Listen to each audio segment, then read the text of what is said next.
They called me worthless, said my art was a hobby, my teaching a waste. While they worshipped my surgeon brother, I built a digital empire in secret. And when they tried to make me his receptionist, I bought his dream right out from under him.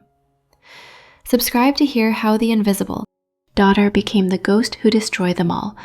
This is how it is started. My life operated on 2 frequencies.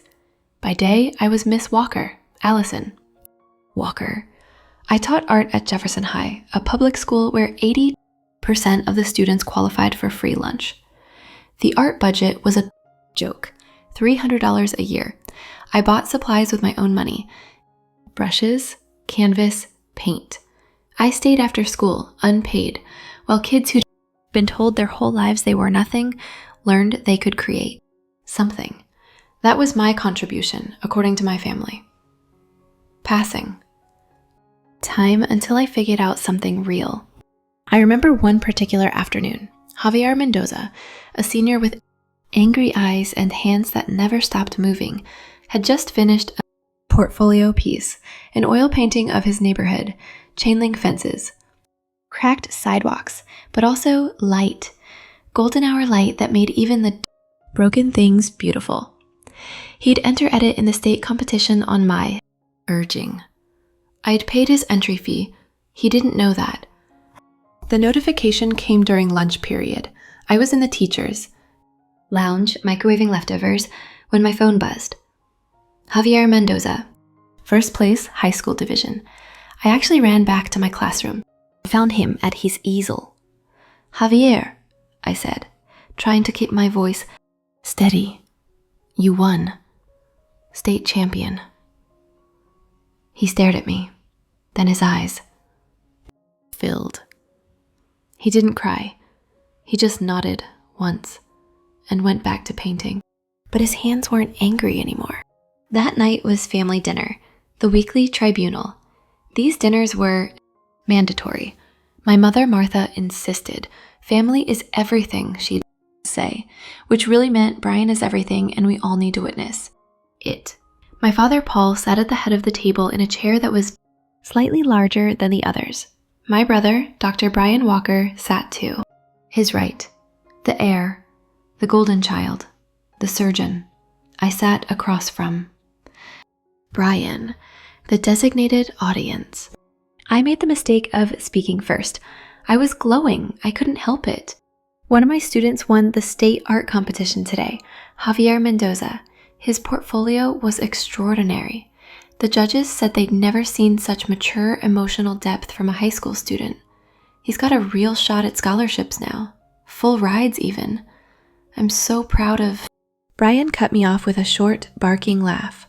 The kind of laugh that isn't about humor. It's about dismissal. The state competition? He said, not looking at me, cutting into his steak. That's nice, Allison. Really? That's very nice. Then he turned to our father, angling his body to exclude me entirely. I'm scrubbing in on the governor's bypass. Surgery next week. Triple bypass. He specifically requested me. Said he wouldn't trust anyone else with his heart. My father's face transformed. Pure joy. Pure pride. He reached over and clapped Brian on the back, hard enough that Brian's water glass shook. That's my boy. Dad's voice was thick with emotion. That's my son. Saving lives, making a real contribution to the world, real impact. Then he glanced at me. The joy drained from his face like someone had pulled a plug. His expression hardened into something like disappointment, like I'd personally let him down by existing. Allison just passes the time. Babysits teenagers. Honestly, sweetheart, with your salary, how do you expect to help us in our old age? We're not going to live forever. Brian is the one carrying this family forward. Brian is the investment that paid off. I set down my fork carefully. It's a different kind of contribution, Dad. Education, art, helping kids find their... No, Brian said. He didn't raise his voice. He didn't even look at me. He just said it. Flat. Final. It's not. My mother nodded, dabbing her mouth with a napkin. Brian's right, dear. Teaching is lovely for pocket money, but it's not a real career. Not. Like Brian's. This was the narrative. It had been the narrative for 26 years. Brian was the asset, the winning lottery ticket, the stock that went up. I was the liability, the money pit, the sunk cost. They had written my value into their ledgers a long time ago. 0, worthless, a rounding, error. I remembered my college graduation. I'd won a National Art Scholarship, the Rothstein Prize, $10,000 and a gallery showing in New York. I was one of 5 students in the country to receive it that year. I came home with a certificate in a leather folder embossed with gold lettering. I was so proud, so stupidly, naively proud. My mother took the certificate from my hands. She looked at it for maybe 3 seconds. That's wonderful, dear. Don't clutter the walls with it, though. We have enough frames up already. She opened the drawer in the hall table, the junk drawer.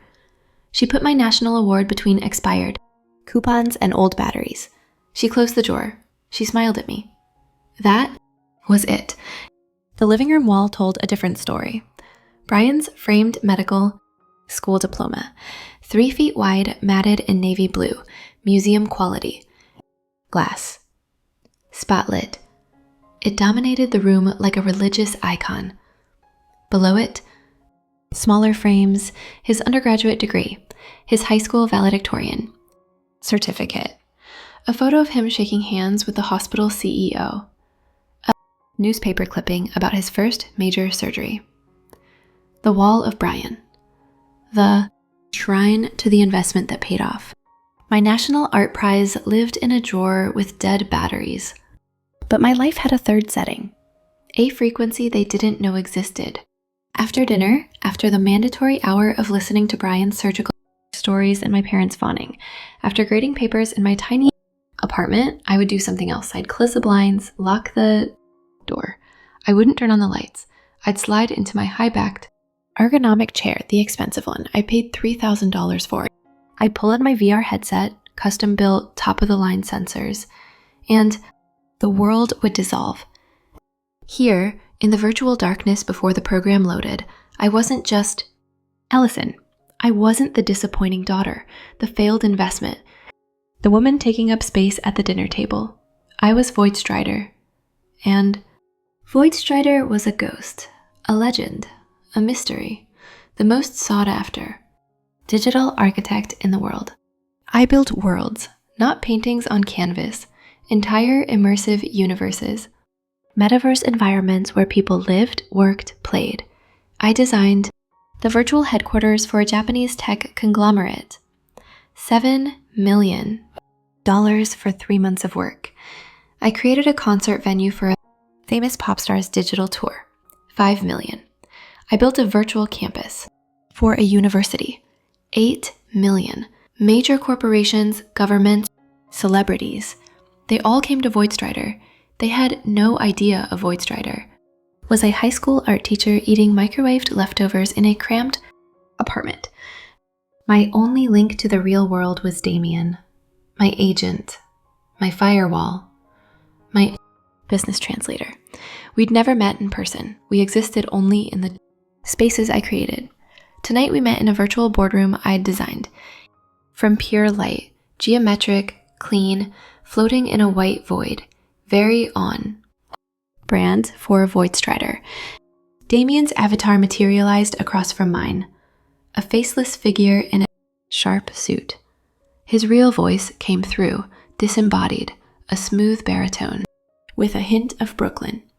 "The Tokyo deal is closed," he said. "Wire. Transfer hits the LLC's account tomorrow morning. 7 figures. Again." "Good," I replied. My voice in the virtual space was calm, flat, modulated. Not my real voice, VoidStrider's voice. Lower, more distant.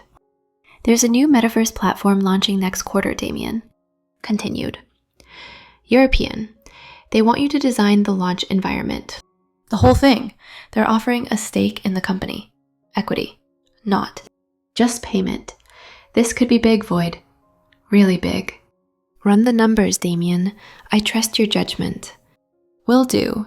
You're the easiest client I've ever had. You're the talent, I'm just the muscle. You create, I negotiate, it's a beautiful system. He had no idea. He saw VoidStrider as a brilliant, eccentric artist who preferred anonymity, some kind of digital Banksy. He didn't know he was arming a ghost for a war that hadn't started yet. But it was coming. I could feel it building like pressure behind my eyes.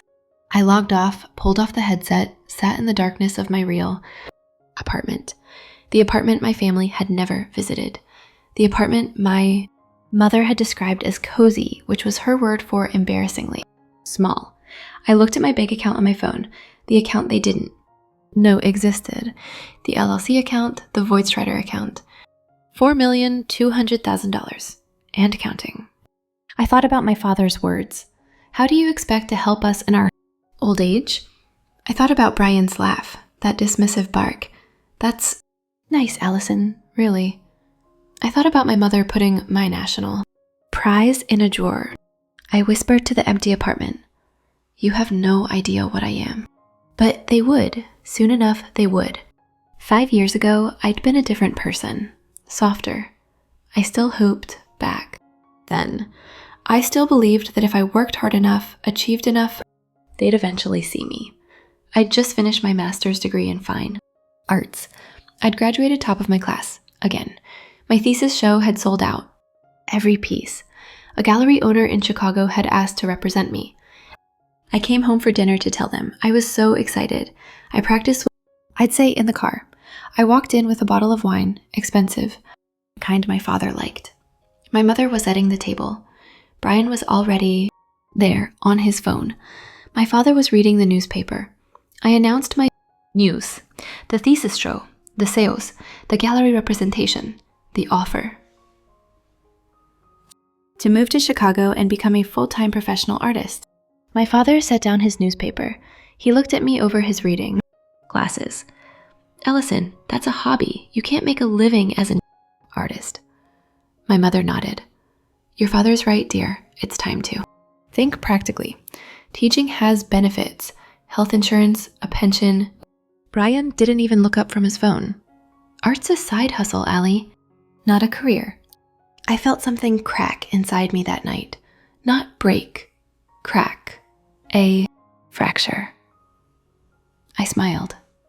I nodded. I put the wine on the table. And I went home. I sat in my apartment. I looked at my paintings on the walls, thought about the gallery owner's words. You have a gift, real vision. I thought about my father's words, a hobby. That night, I saw an ad for a VR development kit on sale. I bought it on impulse. $500 I couldn't really afford. It arrived. 3 days later, I spent a weekend learning the software and then built something just to see if I could. A virtual art gallery, empty, white rooms, perfect lighting. I posted it on a developer forum, free, template, use as you like. A week later, a company contacted me.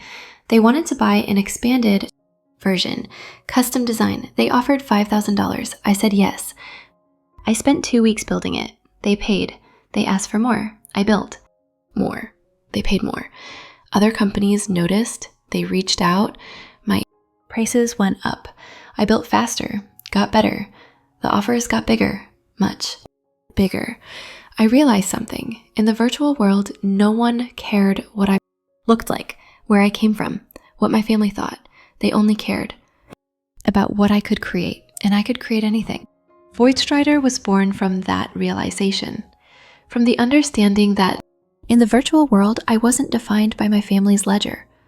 I defined myself, and I defined myself as invaluable.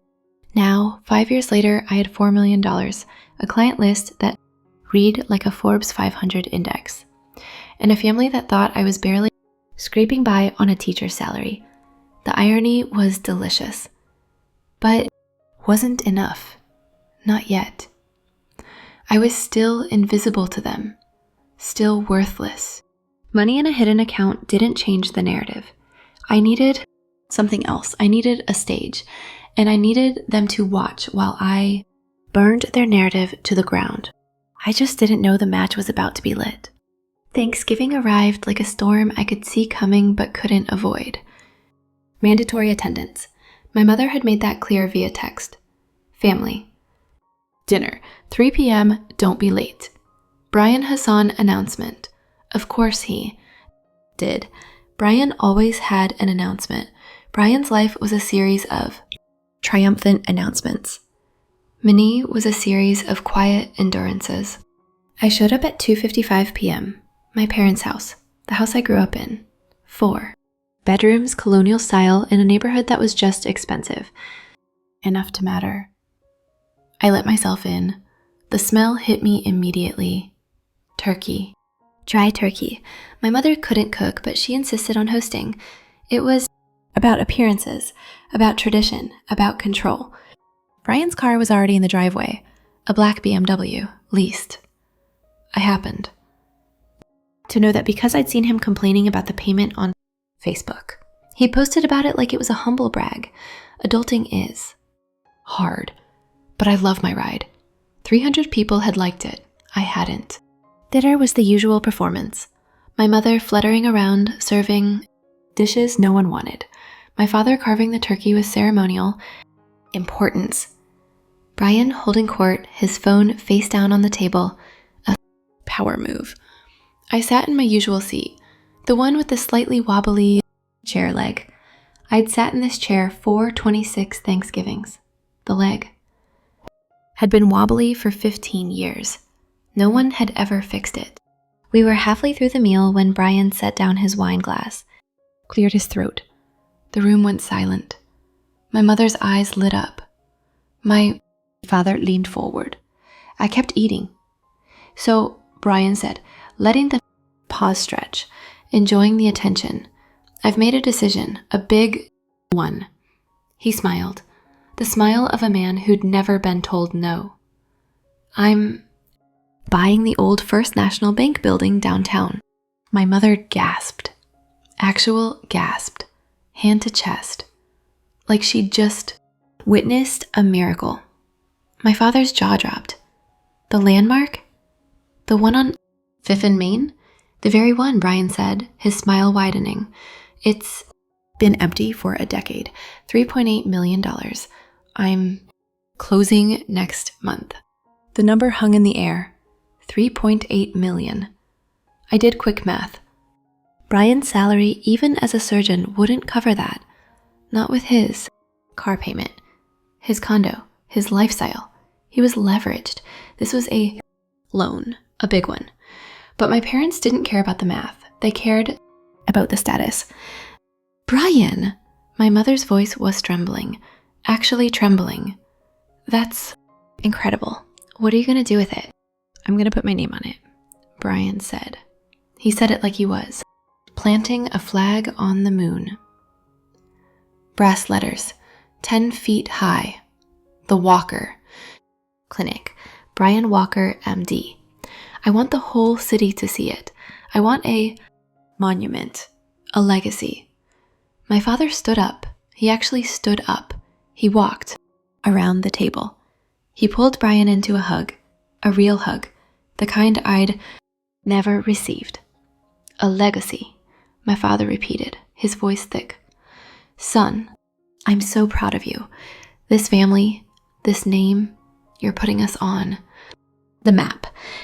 My mother was crying, real tears. Oh, Brian, the whole city will look. Up to you. Our family will be known. Finally, we'll have something substantial. I set down my fork. I felt that crack inside me widen, just slightly. That's quite an investment, Brian. Congratulations. He glanced at me, barely. Thanks, Allie. Yeah, it's time. I've been successful for years. Time to show it. My mother turned to me then. Years were bright, too bright, and cruel. I saw it coming. Allison, she said, her voice dripping with false sweetness, this is actually a wonderful opportunity for you too. I knew better than to take the bait, but I was tired, so I asked, how? So, Mom? Well, she said, folding her napkin with precise, deliberate movements. You can't possibly be serious about that little teaching job forever. All that art nonsense. You're 28 now. You need stability. She smiled. It didn't reach her eyes. It never did. Brian will need a receptionist at the new clinic. You could answer phones, schedule appointments. It's stable work, benefits, and you'd finally be part of something important. She reached over and patted my hand. The gesture felt like a slap. Being around your successful brother might teach you something about how the real world works. I felt the air leave my lungs. A receptionist. She wanted me to be my brother's receptionist. After everything I'd done, everything I'd built, the worlds I'd created, the millions I'd earned, she wanted me to answer his phones. I looked at Brian, waiting for him to object, waiting for him to say, "That's ridiculous, Mom. Allison's a teacher. She has her own career." He shrugged, just shrugged. "She's not wrong, Allie. You could use the structure. Teaching is pretty low pressure. This would give you real responsibility." My father nodded. "It's a good opportunity, Allison. You should be grateful. Not many sisters get a chance to support their brothers. Success like this." I felt something inside me go very, very cold. Not hot, not angry. Cold, precise, surgical even. I picked up my wine glass. I took a slow, deliberate sip. I set it down. I looked at each of them. My mother, my father, my brother. Their faces were open, expectant, utterly sincere. They genuinely believed they were helping me. They genuinely believed I should be grateful. And then Brian said the words that sealed his fate. "Besides," he continued, leaning back in his chair, swirling his wine, "I'm so sick of this new generation, this VR garbage, this metaverse nonsense." He made air quotes with his fingers, mocking, dismissive. "It's all a fraudulent bubble for social misfits who can't handle real life. People hiding behind screens because they're too pathetic to exist in reality." He was describing my empire, my world, my life's work, the thing I'd built in secret while he basked in their praise. He was calling it garbage, pathetic, a bubble, and he had no idea at all. I didn't cry, I didn't yell, I didn't throw my wine in his face. The rage was too cold for that, too precise. It crystallized inside me, hard and perfect as a diamond. I felt it forming, sharp edges, cutting. Clarity. I picked up my fork. I took another bite of dry turkey. I chewed slowly. I swallowed. I smiled. "That's an interesting perspective, Brian," I said. My voice was calm. "Even. I hope the clinic works out for you." "It will," he said, already looking at his phone. Already dismissing me. Again. I finished my meal. I helped clear the table. I hugged my mother. I kissed my father's cheek. I waved to Brian. I got in my car. I drove home. I walked into my apartment. I locked the door. I stood in the darkness. And in my mind, I pronounced them dead. Not literally, but metaphorically. The part of me that wanted their approval. The part that hoped. The part that still believed I could earn their love. That part died. Right there. In the darkness, I felt it stop breathing. And something else was born. Something cold. Something patient. Something that understood revenge wasn't about anger. It was about precision. I picked up my phone. I called Damien. He answered on the second ring. "Void? It's Thanksgiving. You okay?" "I have a new acquisition target," I said. My voice was calm. Perfectly calm. "Okay." Damien sounded cautious. "What are we looking at?" "The old First National Bank building. Downtown, 5th and Main." There was a pause. "The $3.8 million landmark? Void. That's commercial real estate. That's not our usual..." My brother is trying to buy it, I said. Brian Walker, he's a surgeon. He's trying to secure financing. I need you to buy it before he does. Cash, Anonymous LLC. I want it done by the end of the month. The pause was longer this time. I could hear Damien thinking, processing, understanding. Void, this is personal, isn't it? This, I said, is business. I heard him smile. I could actually hear it in his voice. I love it. You want to outbid him? Sabotage the deal? No, I said. I want to buy it out from under him entirely. I want him to think he has it. I want him to tell everyone he's buying it. I want him to celebrate. And then I want him to find out it's mine. Damien laughed. A genuine laugh. You're a cold one, Void. I respect it. Consider it done. I'll set up a new LLC. Sterile, untraceable. How much are you willing to spend? Whatever it takes, I said. 4 million. 5. I don't care. I want that building. Done. I'll start tomorrow. This is going to be fun. Damien, I said before he hung up. Thank you. For what? For never asking questions. He was quiet for a moment. Void, I've been doing this for 20 years. I've learned that the best clients have the best reasons. I don't need to know yours. I just need to win. And I always win. I hung up. I sat in the darkness. I didn't turn on the lights. I didn't put on the VR headset. I just sat there, feeling the cold clarity settle into my bones. They thought I was nothing. They thought I was invisible. But invisible things are the most dangerous. You don't see them coming. And by the time you do, it's too late. I whispered to the empty apartment. Let's see who's pathetic now. The next few weeks were a study in duality. On the surface, I was Miss Walker. I taught my classes, I graded finals, I helped Javier apply to art schools. I ate lunch in the teacher's lounge. I smiled at my colleagues. I was normal, stable, invisible. Internally, I was VoidStrider, and I was at war. Damien moved like a shark, fast, silent, lethal. He set up a new LLC within 48 hours. Ethelred Holdings. The name was my idea. Old. English. It meant noble counsel. I liked the irony. Damien thought it was pretentious. It sounds like a law firm or a Viking, he'd said. Perfect, I'd replied. He approached the building's current owners, a faceless investment trust based in Delaware.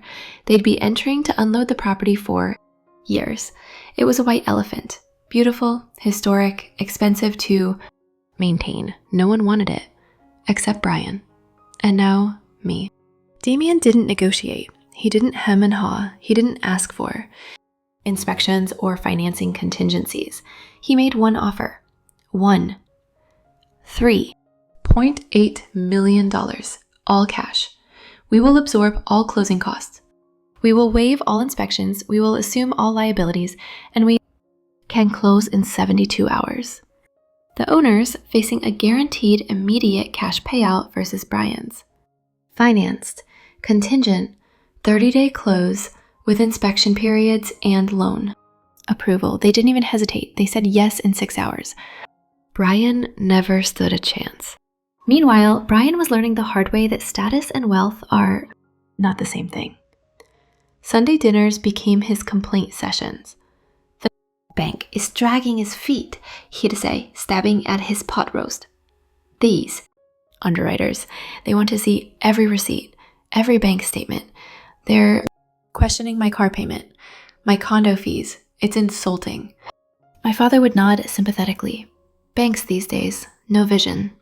They don't understand ambition. My mother would pat Brian's hand. You'll get through this, honey. You always do. I would eat quietly. I would nod when expected. I would say nothing. And at night, I would log into the secure portal Damien had set up.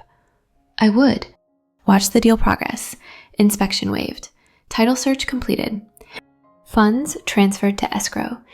Each step was a nail in Brian's coffin, and I was the one holding the hammer. My family, sensing Brian's stress, turned their attention to me. As they Always did when Brian needed propping up. Don't bother your brother. My mother warned me after one dinner. He's under enormous pressure. This clinic is for all of us, our future. Don't add to his stress with your whatever it is you do. Then came the inevitable call, 3 weeks after Thanksgiving. I was grading papers when my phone rang. Brian. I almost didn't answer, but curiosity won. Allie, he said. His voice was different, warmer, artificial warmth. The kind you use when you want something. Hey, how are you? I'm fine, Brian. What's up? So listen, Dad mentioned you might have some savings. Teacher's pension or something? A retirement account? I felt ice slide down my body. Spine. I knew exactly where this was going. I have a small retirement account, yes. Why? Well, here's the thing. I'm a little short on the renovation deposit for the building. Just a temporary cash flow issue. The bank is being slow with the final approval. But I need to secure the contractors now or I'll lose them. It's only $50,000. You'd be investing in the clinic, in our family's legacy. I'd pay you back with interest. It's a sure thing. $50,000. He wanted me to give him $50,000. Money he assumed I had sitting around. Money he would never pay back. I knew that. He knew that. But he didn't care. Because in his mind, my money was less important than his ambition. My security was worth less than his monument. Brian, I said, keeping my voice perfectly calm. I don't have that kind of money available. My retirement account is locked. I'd have to pay penalties to access it. So pay the penalties, he said, irritation creeping into his voice. Artificial warmth cracking. This is family, Allie. This is important. You're not using that money for anything. You're just sitting on it. Why? Not put it to good use. I'm sorry, Brian. I can't help you. The pause was long, cold. Useless, he finally said. You're absolutely useless. I don't know why I even bothered asking. He hung up. No. Goodbye. No thank you for considering. Just useless. And then silence. I set down my phone. I stared at it for a long moment. Then I smiled. Because in 3 days, Damien was closing on the building, and Brian would get a very different phone call. Not from me, from his bank. Informing him that the property had been sold to another buyer. Cash. Offer. Already closed. That night, I logged into my VR workspace. I pulled up the digital blueprint I'd been working on, a secret project, a renovation plan for the bank building, not a clinic, something else, something better. I adjusted the lighting in the main hall, added workstations, high-end VR, rigs, art supplies, a gallery space. I was designing a free incubator for young digital artists, a place where kids like Javier could learn, create, grow, the VoidStrider Institute. I hadn't told Damien yet, hadn't told anyone, but I'd been planning it for years, waiting for the right moment, the right space. And Brian had just handed it to me. I saved the file. I pulled off the headset. I whispered to the empty room, thank you for being predictable, Brian. Thank you for being exactly who you've always been. 3 days later, the call came. Not me, to Brian. I wasn't there, but my mother told me about it later in a frantic voicemail I listened to while drinking coffee in my classroom. Allison, something terrible has happened. Brian's deal fell through. Someone else bought the building. Cash. He's devastated. He won't leave his condo. Your father is beside himself. This is a disaster, a complete disaster. Call me back. I deleted the voicemail. I didn't call back. I had papers to grade. The building was mine. Legally, officially, irrevocably mine. Damien had handled everything. The LLC was airtight, untraceable. Even if Brian hired a forensic accountant, they'd hit a wall of shell companies and legal structures. VoidStrider was a ghost, and ghosts don't leave fingerprints. But owning the building wasn't enough. Revenge isn't about taking. something away. It's about showing them what they lost. It's about making them see, really see. And for that, I needed a stage. I called Damien. The building Islam, right? No tenants? Completely empty. It's been vacant for 10 years. Why? I want to throw a party, I said. Damien laughed. A party? Void, you don't do parties. You don't do public anything. This isn't a party, I corrected. It's a gala, a charity event for the future of digital art. Black tie, invitation only. There was a pause, then understanding, a trap. A stage, I corrected. I want to invite everyone. The head of Brian's hospital, the governor's chief of staff, tech investors, art collectors, the city's power players, and your family, Damien said. It wasn't a question. And my family, I confirmed. The invitation will list the host as Ethelred Holdings, the new mysterious owner of the building. They'll come because they're curious, because they want to network, because they think they might be able to pitch Brian's clinic idea to the new owner. You're going to reveal yourself, Damien said slowly. In front of everyone. In front of them. Yes. Void, are you sure? Once you do this, you can't take it back. VoidStrider won't be anonymous anymore. Your family will know. Everyone will know. I'm sure, I said. It's time. Set it up. Spare no expense. I want it. Perfect. When? 3 weeks. I want them to have just enough time to get excited, to wonder, to hope. Consider it done, Damien said. Void, I've worked with a lot of artists, but you're the only one who fights back. I respect the hell out of that. Thank you, Damien, for everything. Hey, you're the talent, I'm just the muscle, but I have to admit, I'm excited to finally meet you, in person, as yourself. I smiled. Me too. The invitations went out 1 week later. Thick cardstock, embossed. Lettering, gold trim, elegant, expensive, undeniable. Ethelred Holdings cordially invites you to a gala celebrating the future of digital art, the bank building, 5th and Main, black tie, cocktail. Reception at 7 p.m. At the bottom, in smaller print, hosted by the new owner, a portion of proceeds to benefit arts education. My mother called me the day after the invitations arrived. Allison, did you get an invitation to this gala thing? At Brian's building? I did, I said.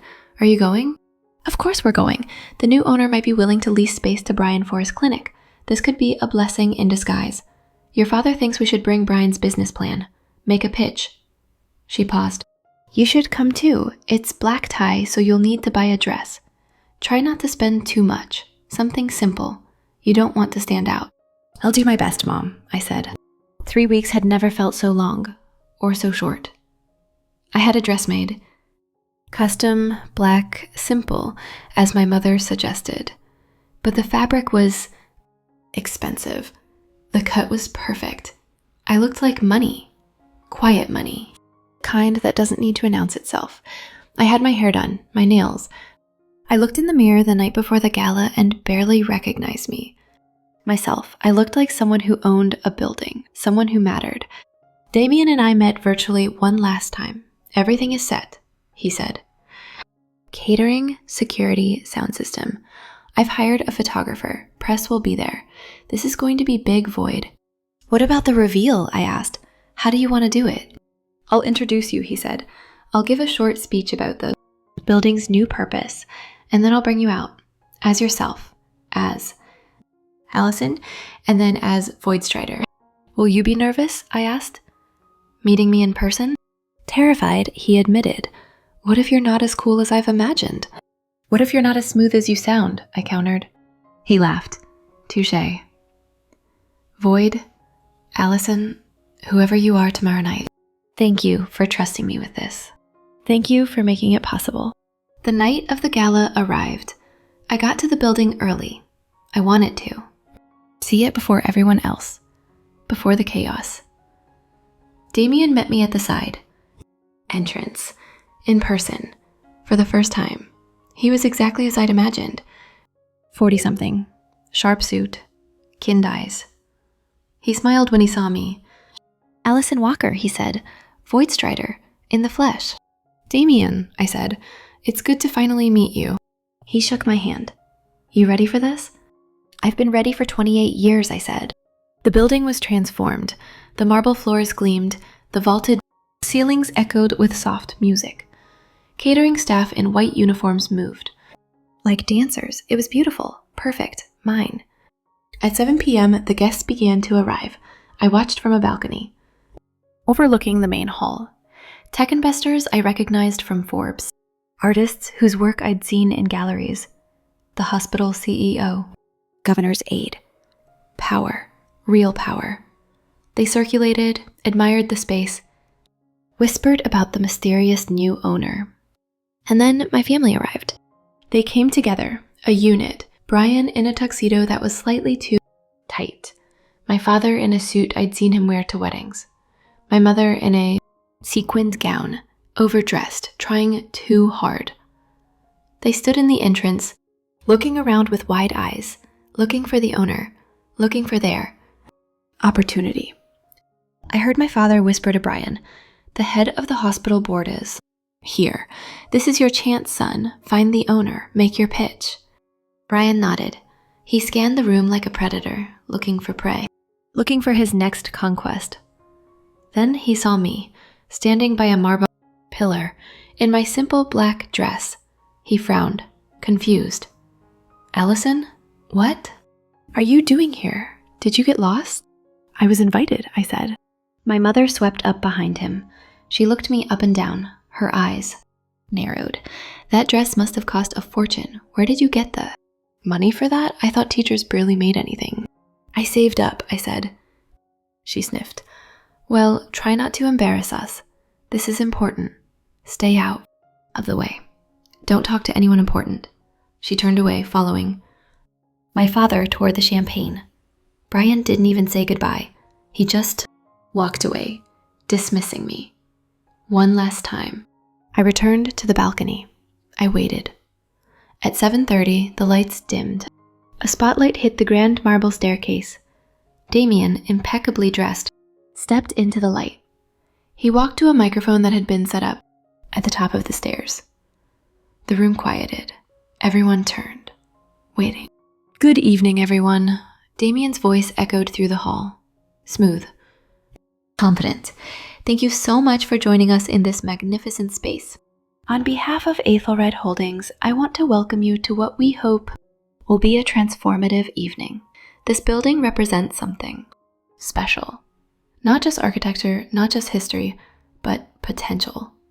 The potential to create, to inspire, to change lives through art and technology." The crowd murmured approval. Esau Bryan straightened his tie. He was getting ready to intercept the owner when they appeared, ready to make his pitch. My father put a hand on his shoulder, encouraging, supportive. "It is my distinct honor," Damien continued, "to introduce the visionary behind tonight's event, the new owner of this building, someone who believes that art and technology aren't just industries, they're revolutions. Please welcome," he paused. He looked directly at where I was standing in the shadows. I smiled. "Allison Walker." I heard my name echo through the hall. I stepped out of the shadows, walked to the staircase. Every eye in the room turned to me, but I only looked at 3 faces. My mother's wine glass froze halfway to her lips. My father's jaw went slack. Brian's face drained of color. They stared at me like I'd risen from the dead, like I was an apparition, something impossible. I walked down the stairs slowly, one step at a time. My heels clicked on marble. The sound echoed. No one spoke, no one moved. I reached the microphone. I stood in the spotlight. I looked out at the crowd, at the power players, at the investors, at my family. "Good evening," I said. My voice was steady, clear, amplified. "Thank you all for coming.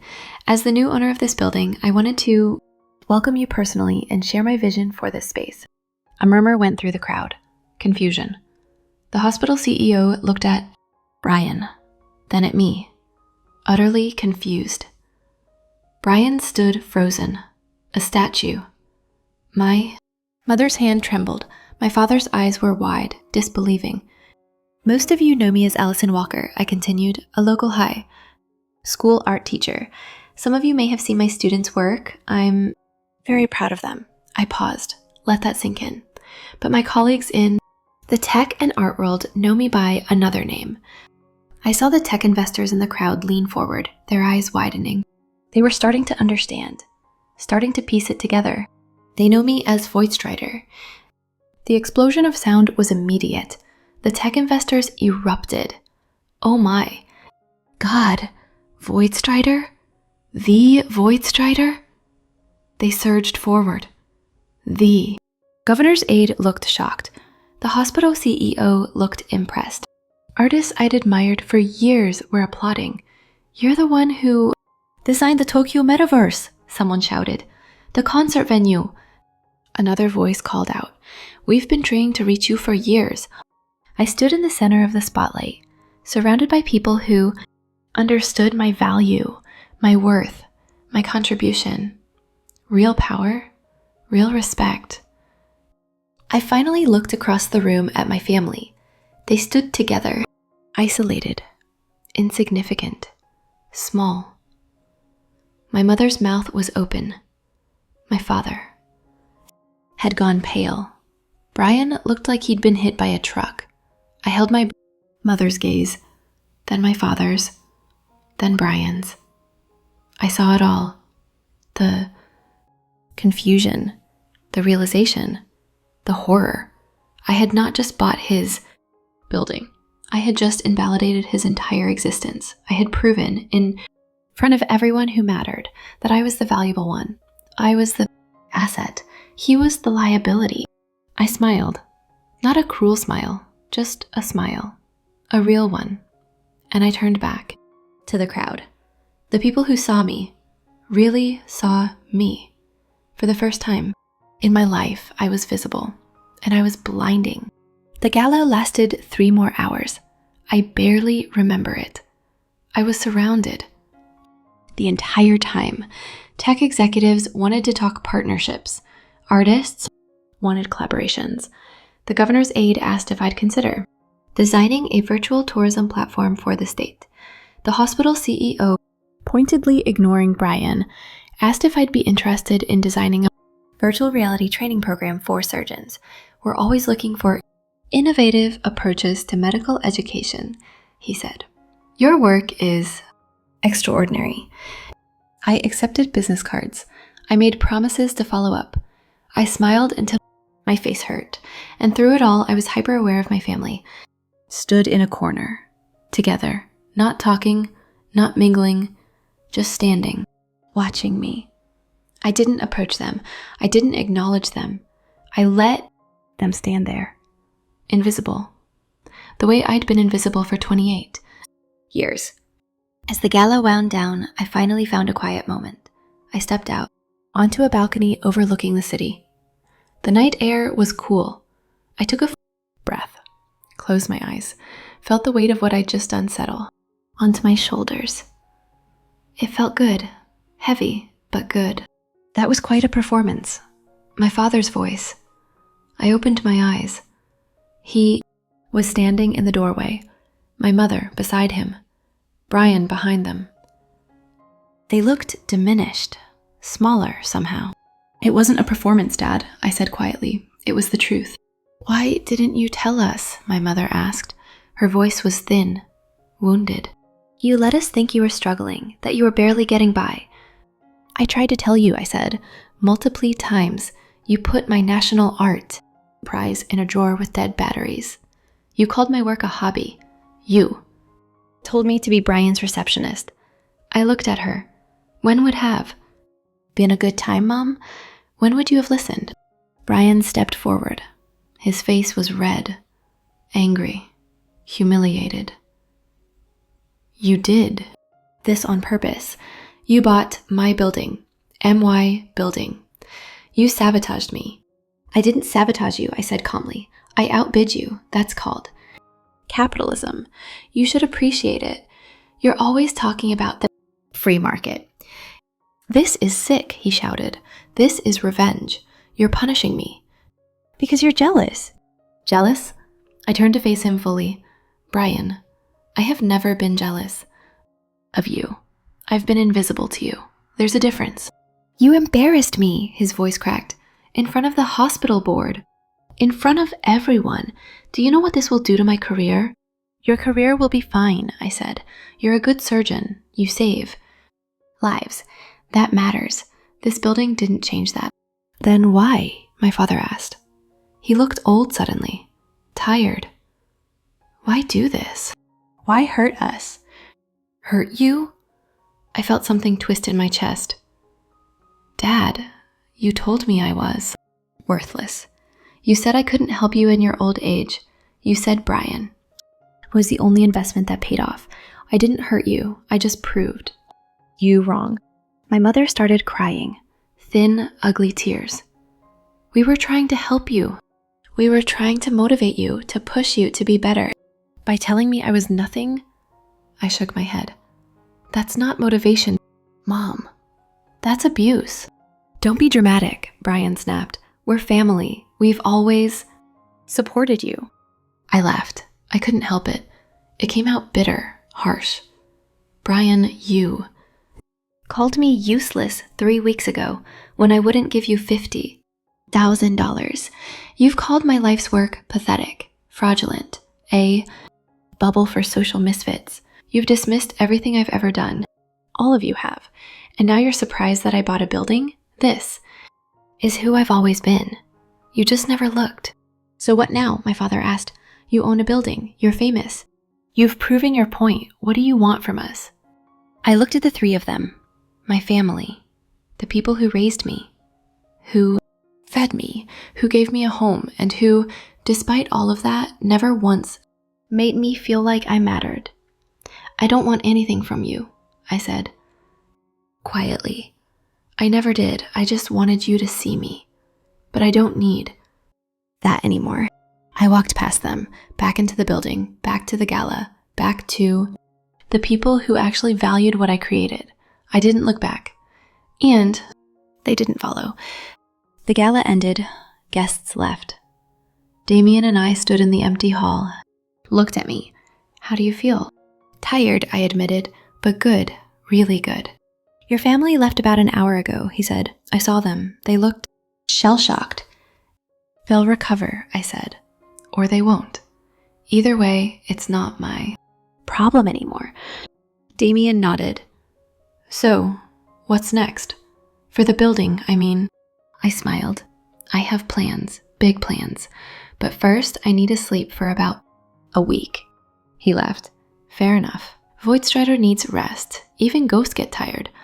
Damien, I said, thank you for everything. For believing in me when I was just a voice in a virtual room. You were never just anything, Void. You were always extraordinary. I just helped the world see it. I hugged him. A real hug. The first one I'd felt genuine in years. And then I went home, to my small apartment, to my high-backed chair. But I didn't put on the VR headset. I didn't log into the virtual world. Just sat in the darkness. And I felt for the first time in my entire life like I could breathe.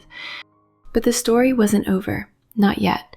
Because revenge isn't just about the moment of revelation. It's about the aftermath. The consequences. Slow, inexorable collapse of the old world order. And Brian's world was about to collapse in ways I hadn't even planned. Damien called me 2 weeks after the gala. I was at school, between classes, when my phone rang. Void, we need to talk. It's about your brother. What about him? I asked, stepping into an empty classroom. I've been doing some background research, for security reasons, making sure no one from your family tries to challenge the building purchase or cause legal trouble. And I found something bad. How bad? Your brother has a malpractice lawsuit. It's been kept very quiet, but it's serious, Allison, really serious. My stomach dropped. Tell me, Damien sent me the file. I read it on my phone, standing in that empty classroom, feeling sick. A routine surgery. 2 years ago, a woman named Jennifer Castellano, 32 years old, mother of 2. She'd gone in for a simple procedure. Hernia repair. Something Brian had done hundreds of times, but something went wrong. A slip of the hand, that's what.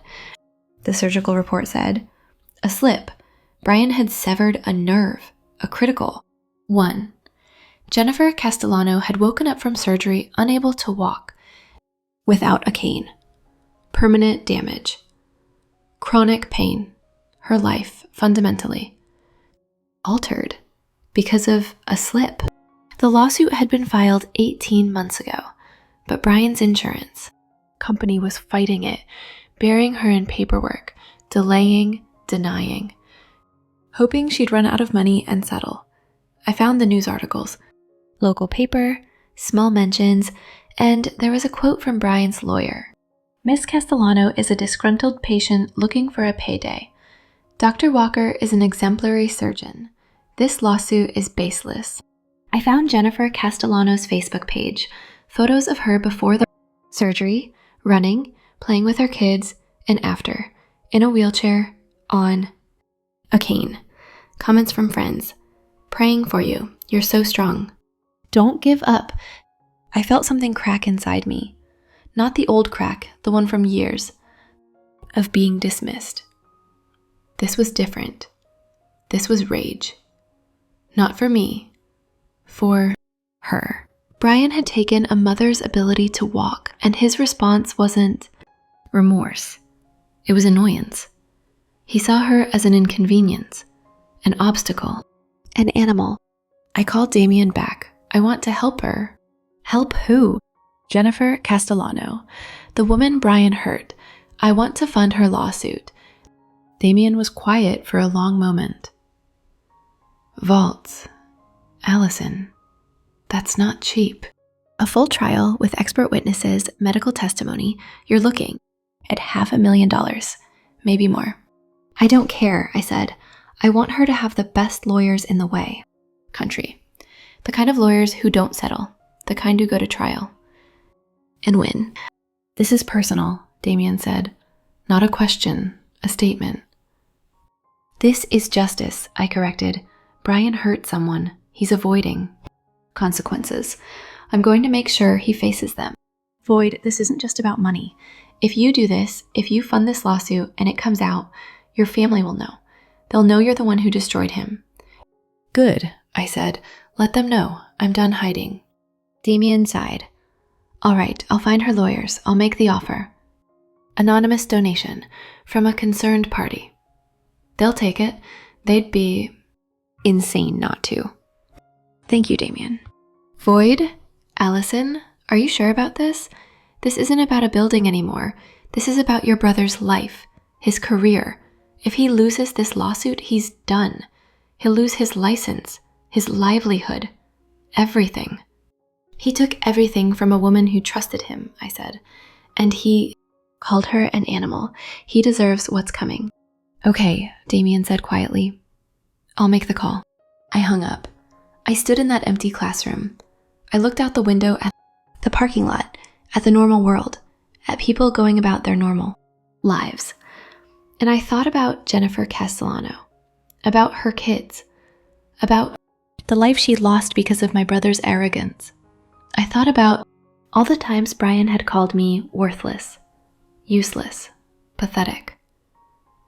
And I realized something. I wasn't doing this for revenge anymore. I was doing it because it was right, because someone needed to stop him, and I was the only one who could. The money was transferred within a week, $500,000, into an escrow account controlled by Jennifer Castellano's new legal team. A team Damien had assembled like he was building an Avengers roster. Medical malpractice specialists from New York, trial attorneys with 90% win rates, expert witnesses who'd testified before Congress. They descended on Brian's insurance company like a plague. The insurance lawyers, used to bullying overworked local attorneys with limited resources, suddenly found themselves outmatched, outgunned, outfunded. Every motion they filed was countered.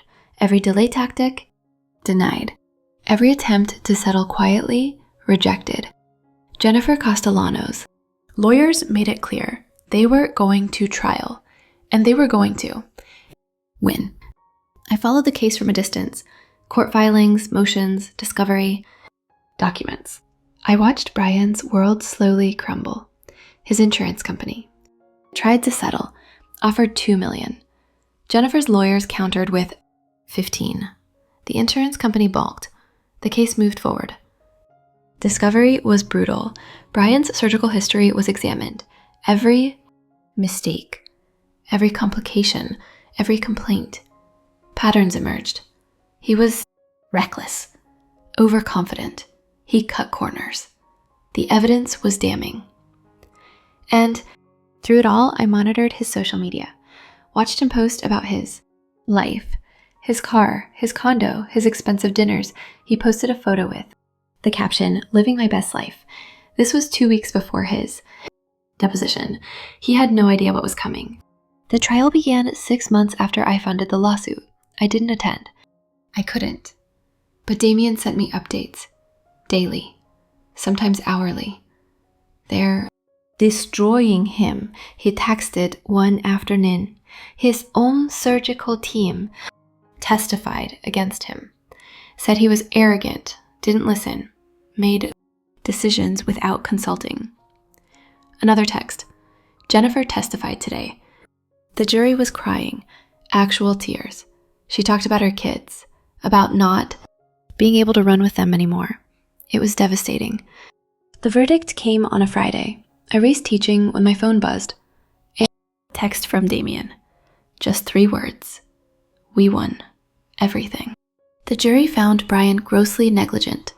They awarded Jennifer Castellano $15 million. His insurance covered $5 million. The remaining $10 million was Brian's personal responsibility, his medical. License was suspended pending a review by the state medical board. His career was over. And because my parents had co-signed his loans, his debts, his life, they were liable too. Within a month, they lost everything. The house, the cars, the savings. Brian had to sell his condo. My parents had to sell their home. The home I grew up in. The house with the wall of Brian. It was all gone. Liquidated. To pay for what he'd done. I felt nothing when I heard. Not joy, not satisfaction. Just a cold, distant acknowledgement. This was justice. Not revenge. Justice. They found me 3 months later. I was at the bank building, my building, overseeing the final renovations. The VoidStrider Institute was almost complete. High-end VR stations, art supplies, studio spaces, a gallery, a place where kids like Javier could learn, create, build, futures. My students were already inside, testing equipment, creating worlds, laughing. I was standing in the main hall when the security guard approached. "Miss Walker, there are 3 people here to see you. They say they're family. Should I let them in?" I knew who it was. I'd known this moment was coming. Let them in. They walked through the massive doors like ghosts, diminished, gray. My father's shoulders were slumped. My mother's eyes were red, swollen from crying. Brian walked behind them. His hands shook. They stood in the entryway, looking small and gray under the vaulted ceilings. 3. People who'd once seemed so large, so powerful. Now they looked like what they were. Broken. "Allison," my father said. His voice was dry, cracked, like he hadn't had water in days. "Please, we need to talk to you." "I'm listening," I said. My mother stepped forward. We have nowhere to go. We lost the house, everything. We're staying in a motel. We can't afford it much longer. We're family, Allison. We made mistakes. We see that now. But you're doing so well. You have all this. Please, can we stay here?" "In a back room. Anywhere. We just need help." I looked at them, really looked at them. I saw my father, who'd called me worthless, my mother, who'd put my award in a drawer, my brother, who'd dismissed my life's work. And I felt nothing. No anger, no pity, nothing. Why did you lose the lawsuit, Brian? I asked. My voice was soft, conversational. He flinched. It wasn't fair. The victim, she found money somewhere. She hired this insane legal team. They came out of nowhere. Expert witnesses, specialists, people I'd never heard of. They destroyed me. I didn't stand a chance. Where do you think the money came from? I asked. He looked up, confused. I don't know, some advocacy group? Her family? I smiled. It wasn't a kind smile. The money came from me, Brian. I paid. For her lawyers. I paid for all of it. The silence was absolute. My father's face went white. My mother's mouth opened. No sound came out. Brian stared at me. His eyes widened. Horror. Understanding. Slowly dawning. You, he whispered. You did this. You destroyed me. No, I said calmly. You destroyed yourself. You hurt someone. You called her an animal. You felt no remorse. I just made sure she had the resources to fight back. That's not destruction, Brian. That's justice. You ruined us, my mother screamed. We lost everything. Our home, our savings. We're living in a motel. We're your family. You were my family, I corrected. And you ruined me long before I ever touched you. You just didn't notice because I was invisible. My father stepped forward. His hands were shaking. Allison, please. We're sorry. We see now. We were wrong. You're successful. You're talented. We should have seen it. We admit that. But please, don't do this. Don't abandon us. We're begging you. I looked at him, the man who'd raised me, who'd provided for me, and who'd never, not once, made me feel like I mattered. You told me I couldn't help you in your old age, remember? You said Brian was carrying the family, so let him carry you now. I turned to my mother. She was crying. Mom, you offered me a job once. Receptionist. You said it would teach me about the real world. You said I'd finally be part of something important. I gestured to the grand hall, to my students working at VR stations, to the art on the walls, to the space I'd created. I don't have a receptionist position open, but I suppose I could always use another. Janitor, minimum wage, cleaning bathrooms, mopping floors. It would be stable, benefits, and being around successful people might teach you something about the real world. Her face crumpled. She collapsed against my father, sobbing. Not the thin, ugly tears from before. Deep, heaving sobs. The sound of someone breaking. Brian looked at me. Really looked at me. For the first time in our lives. I'm your brother, he said. His voice was small. Please. You were my brother, I said. When you called me useless, when you mocked my work, when you dismissed everything I ever did, you stopped being my brother a long time ago. You just didn't notice because I was invisible.